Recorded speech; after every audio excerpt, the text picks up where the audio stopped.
Essa semana eu estava na minha aula. Eu sou estudante de neurociência há mais de um ano e pouco. E no meio da aula, o professor, acho que no âmbito de querer tirar algo filosófico da turma, perguntou para a turma quem eu sou, e pediu para eles escreverem em poucas palavras quem eu sou. E a turma começou a responder, assim que ele foi apontando para os alunos. E aí o aluno respondeu algo relacionado à profissão dele, relacionado a quem ele era, relacionado à capacidade dele de fazer as coisas de maneira executiva. Ele perguntou: o eu sou de hoje é o mesmo eu sou de 10 anos atrás? E aí já deu tela azul na cabeça do aluno. E não é qualquer aluno, neurociência, todo mundo que faz o curso de neurociência já tem que estar formado em alguma outra profissão, então ele era um aluno ligado à engenharia, e aí ele ficou meio bugado, e aí ele perguntou para outra aluna, e ele conseguiu laçar ela da mesma maneira, e ele laçou outra pessoa, e ele foi laçando, e quando menos a gente esperava, ele estava com a turma na mão, e todo mundo olhando para ele, tentando entender o que ele estava querendo dizer. Ele começou a explicar sobre os conceitos de percepção do ser humano, a partir de quando e qual idade a gente se olha no espelho e se percebe como ser humano.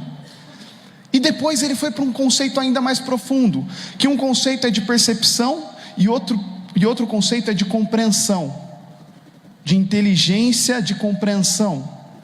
E é interessante que quando eles estavam dizendo que se perceber acontece na faixa etária de 5, talvez 6 anos, mas a compreensão pode ser que você pergunte para uma pessoa de 40 anos e ela ainda não saiba responder quem ela é de fato. Ela responde o que ela faz às vezes. E aí no meio da turma eu levanto a mão e falo: professor, eu queria falar um negócio aqui, não falei nada, estou aqui no fundo, sou da turma do fundão. E eu respondo essa pergunta aí igualzinho desde que eu tenho 7 anos de idade. Ah, é? O que você responde? Eu disse: sou filho de Deus, redimido em Cristo Jesus, salvo pela graça. E eu respondo isso desde os 7 até hoje. Então são 21 anos respondendo a mesma coisa. Então quem eu sou de hoje é o mesmo quem eu sou lá de trás. E ele começou a bambear e travar e ficar meio complexo com aquela situação. E quando ele olhou para mim, ele começou a falar: então, mas é porque a parte da religiosidade, a parte da fé, ela sustenta e equilibra respostas de maneira mais rudimentar, estrutural na vida de quem tem fé. Isso para mim foi um ganho enorme, vindo da boca de um ateu, psicólogo. Isso me fez compreender algumas coisas importantes que tinham a ver com os enigmas que os meus pais davam para mim. E um dos enigmas que o meu pai deu para mim quando eu tinha mais ou menos 4 anos de idade foi que ele chegou para mim quando eu tinha 4 para 5 anos e disse: filho, seja um lixeiro, mas seja um lixeiro de Cristo. E aí eu fui para a escola doidão assim, com a mochilinha, pá, aqui. Cheguei na escola, falei: galera, vou ser lixeiro. E aí a molecada tudo: não, eu quero ser jogador de futebol, astronauta, bombeiro. E ninguém queria ser lixeiro. Eu falei: cara, que doido, né? Só eu quero ser lixeiro. Com 8 anos, eu voltei a falar isso, porque o meu pai continuou dizendo essa mesma frase para mim. E aí com 8 anos eu cheguei na escola de novo e disse: eu quero ser lixeiro. E todo mundo: lixeiro, vai pegar cocô dos outros. E eu: cara, peraí, ninguém quer ser lixeiro ainda. Com 13 anos eu comecei a entender e perceber o valor do dinheiro. E aí eu descobri quanto um lixeiro ganha. E eu descobri o que o lixeiro faz. Eu falei: cara, o lixeiro talvez tenha uma das profissões mais difíceis para ganhar um dos salários mais baixos. Pelo menos no nosso país é assim. E eu cheguei na escola e perguntei de novo: quem aqui quer ser lixeiro? E ninguém queria. Eu falei: cara, meu pai tá zoando comigo. E aí eu fui na mesa, no café da manhã, e falei: ô pai, que história é essa? Já fazem 9 anos 9 anos que você está falando para mim que eu vou ser um lixeiro, mas um lixeiro de Cristo. Eu não estou entendendo. Ele diz: um dia você vai saber. Falei, não, cara, eu não acredito que meu pai vem com esses enigmas que ele sempre tinha e tem ainda. Eu disse, pai, eu vou saber um dia e eu vou voltar a falar contigo. E ele, mesmo na adolescência, continuou soltando essa, falou, não, para com essa história de novo. Sabe aquele adolescente que não aguenta mais o pai falar a mesma coisa? Então era mais ou menos isso. Mas com 18 anos eu entendi. E aí eu cheguei para ele e falei, pai, eu entendi o que você e o que o Senhor estava querendo dizer. O Senhor estava querendo dizer o tempo todo que na verdade você não tinha expectativa sobre mim. E ele olhou para mim e falou, é isso mesmo. Eu falei, mas como assim? No começo era o que eu dizia. Quando eu comecei a descobrir, eu falei, será que meu pai está dizendo que ele não tem expectativa sobre mim? E ele falou, é isso mesmo, filho. Eu falei, e eu entendi o valor e a beleza disso tudo. Então me explica o enigma. E eu olhei nos olhos dele e disse, pai, eu compreendi o enigma, porque você nunca quis me falar que não tinha nenhuma expectativa de forma direta ao longo de todos esses anos, para talvez não gerar uma baixa autoestima em mim. Mas hoje que eu descobri o enigma, eu entendi que você não tinha nenhuma expectativa sobre mim, mas você colocava sempre uma segunda frase conectada: você tem que ser de Cristo, porque toda expectativa que você tinha não era em mim, mas era em Cristo.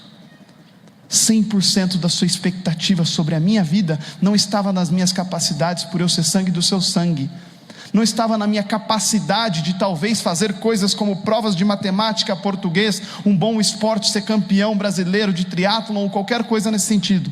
A sua expectativa na verdade estava na pessoa de Cristo. Isso é algo incrível. Ele falou, acertou. Então durante todos os anos em que eu fui adolescente, cheguei com 18 anos de idade, o meu pai mostrou para mim que a expectativa toda dele na verdade não estava no filho.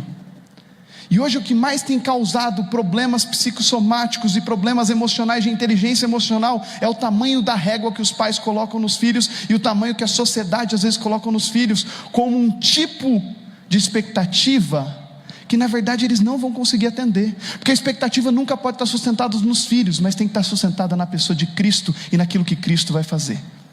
Isso está correlacionado ao que eu falei sobre a aula de neurociência, porque quando eu falei isso para o professor falou, me explica isso direito. Ele falou assim, sabe, o que me define não é aquilo que eu faço, mas o que me define é aquilo que Deus fez por mim. Por isso que eu respondo a mesma coisa desde os 7 anos de idade, e vou responder até os últimos dias, porque eu tenho a perseverança dos santos me acompanhando como teologia e verdade bíblica. E quando a gente entende que a expectativa que nós devemos ter não está em nós, nos nossos filhos, nem mesmo nos nossos pais. E um dia um adolescente chegou para mim e falou assim, eu não aguento, minha mãe só briga comigo, e ela me xinga, e ela fala que eu não consigo tirar a nota, e aquela pressão, eu sou pastor em Alphaville, então tem uma pressão muito grande, para que eles sejam alguém na vida. E aí ela chegou e falou tudo isso para mim. Eu falei, olha, faz o seguinte, quando a sua mãe vier com esse tantão de informação, olha para ela e fala assim, mãe, deixa eu falar um negócio, eu não sou confiável. E ela falou isso para a mãe tomou um choque. Eu falei assim, mãe, eu não sou confiável, eu preciso depender cada vez mais de Cristo. Confie nele, naquilo que ele vai fazer em mim. Eu estou tentando e eu vou buscar cada vez mais na palavra dele. A mãe começou a chorar na hora, né? Em crise. Só que uma das coisas mais marcantes e chocantes diante de todos esses enigmas que eu acabei de contar para vocês, tem a ver um pouco com o que o Galberto falou.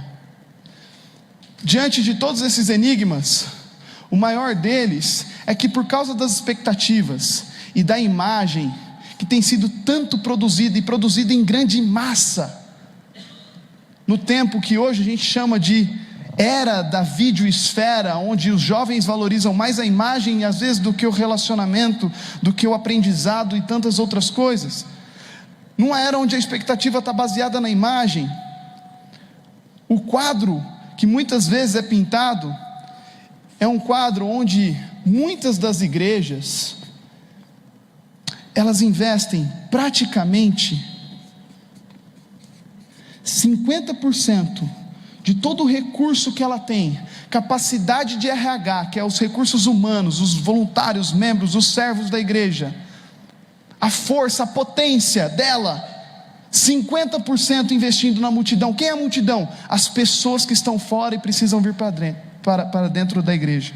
Muitas presbiterianas talvez não tenham muito esse quadro não, porque a igreja presbiteriana como um todo não é uma igreja que investe tanto em eventos, não é uma igreja que se baseia em eventos, ela se baseia muito em relacionamento, mas esse é o quadro que está pintado hoje no Brasil. Muitas igrejas estão preocupadas em como atingir a multidão de alguma maneira, investe muito em evento, em luz, em capacidade, em palco, em um púlpito bonito com símbolo que sai a luzinha e pá, e a bateria, e como que a gente vai fazer com que isso seja extremamente atrativo para que a multidão se interesse, porque se a multidão se interessar, eles vão ficar curiosos. Se a gente conseguir fazer isso, eles vão se tornar curiosos, e os curiosos, nós vamos investir 30% da nossa capacidade do RH, da capacidade do pastor, em tudo, nos curiosos, e os curiosos, eles podem vir a se tornar um dia, a própria comunidade de membros convertidos, que é a igreja como um todo. E finalmente eles acabam colocando apenas 5% da potência no núcleo e 15% na comunidade. Muitos quadros de estudiosos científicos, por causa da expectativa que os pais e que a sociedade como um todo tem produzido, acaba gerando com que 80% da capacidade, não somente das igrejas, mas de instituições como um todo, atinjam curiosos e a multidão. Mas o que isso tem a ver com a gente, Rafa? O que isso tem a ver comigo e com você, depois de uma história que você contou sobre o enigma da imagem, na qual a expectativa não está sobre você, e na qual a expectativa estando em Cristo vai te fazer responder do 7 até o final da sua vida a mesma resposta, porque a sustentação rudimentar está em Cristo Jesus. Isso significa que quando a gente tem a sustentação em Cristo Jesus, o que importa para a gente não é a imagem para atingir multidão e curiosos, porque o que Jesus fez foi exatamente o contrário. Jesus investiu 5% do tempo dele na multidão. Ele investiu 15% do tempo dele nos curiosos. Ele investiu 30% do tempo dele nos 70 que caminhavam com ele, talvez até alguns dos 12 ali dentro da comunidade. 15% entre os curiosos, 30% ali nos 70 que andavam com ele. E Jesus investiu 50% pelo menos nos discípulos.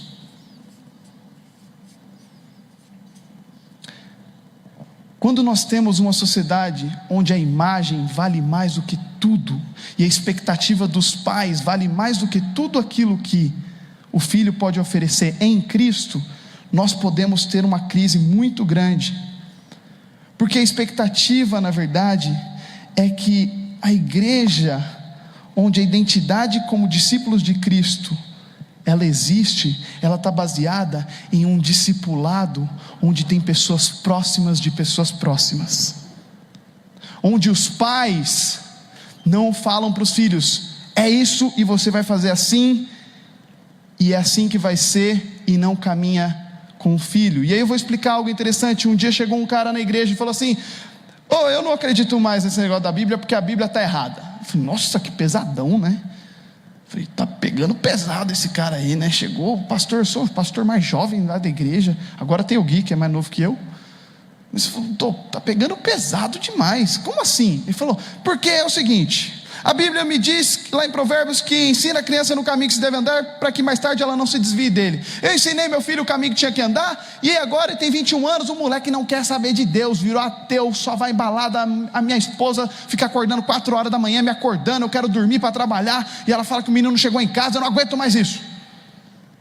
Eu falei: o que tem a ver a Bíblia com isso? A Bíblia está descumprindo o que ela prometeu. Eu falei: por quê? Porque eu ensinei o caminho, e o menino não cumpriu. Eu falei: mas como assim, cara? Você está botando na conta da Bíblia, das Escrituras, da verdade que nos deixa firmes, como diz João 8,31. Ele falou: é isso mesmo. Falei, então tem um problema semântico na sua fala aí. Ele falou, como assim? Eu falei, o que você ensinou para o seu filho? Eu ensinei o caminho a vida toda, trouxe na UPA, trouxe no MP, trouxe no Jovem, trouxe até na SAF eu trouxe ele para ver se converte, menino. Vai que ele aprende um tricô louco aí. E o menino não vai, cara. O menino veio, eu trouxe e ensinei o caminho para ele. Eu falei, cara, peraí, a Bíblia não pediu para você ensinar o caminho para o seu filho. A Bíblia pediu para você ensinar no caminho. Ensinar no caminho é completamente de ensinar o caminho. Às vezes, com a expectativa da imagem, a gente quer criar fórmulas que ensinem o caminho, quando na verdade Jesus ensinou todo o tempo no caminho. Ele investiu no caminho. E é isso que os pais precisam fazer com seus filhos. É isso que pastores precisam fazer com a juventude. Como o Abraão fez com o Galberto. Ele falou assim, não, eu vou ensinar esse menino no caminho. Eu vou sofrer, eu vou ralar, mas eu vou ensinar esse menino no caminho. É isso que eu vou fazer. Porque a verdadeira identidade que faz discípulos reais é a identidade invertida do mundo, que espera muito pouco do núcleo, tão pouco da comunidade, mas espera que os curiosos e a multidão fique vibrando. Mas a vibração e o barulho muitas vezes não traz a realidade. Muitas das vezes a porta de entrada é o mesmo tamanho da porta de saída. Essa é uma realidade real. E se a gente conseguir ser discípulos de Cristo verdadeiros, nós entenderemos que nós teremos jovens que vão rebater professores dentro da neurociência, dentro da engenharia, dentro de todos os lugares, não somente rebatê-los, mas se tornarão mestres acadêmicos e cumprirão o seu papel de esfera social dentro da sociedade, porque tiveram a sua esfera rudimentar, estrutural da fé pística, da estrutura pística, completamente estruturadas para que ele fosse de fato um ser humano profissional, que louvasse e glorificasse a Deus em todas as coisas, e soubesse responder desde os 7 anos a mesma coisa que ele vai responder até o final da sua vida. Deus os abençoe, meus irmãos.